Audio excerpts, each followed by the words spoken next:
చట్టబద్ధత అనేది లేదు. ఎందుకంటే వారు కరోనా టైంలో కావచ్చు, లేదంటే అనంతపురం మాలమూల ప్రాంతాల్లో కావచ్చు, ఎన్నో గ్రామాల్లో తక్కువ ఫీజుతో తాత్కాలికంగా వచ్చిన రోగాలకి వారు పేద ప్రజలకి ఒక రకమైన సేవ అందిస్తున్నారని చెప్పేసి మనం తెలియజేయాలి.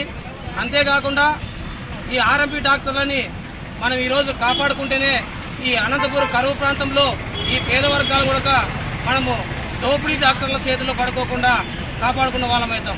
ఎందుకంటే ఈరోజు దేశవ్యాప్తంగా మనం చూస్తున్నాము, మనకి ఈ భారతదేశంలో విద్యా వైద్యం అనేది చాలా పెద్ద దోపిడీ.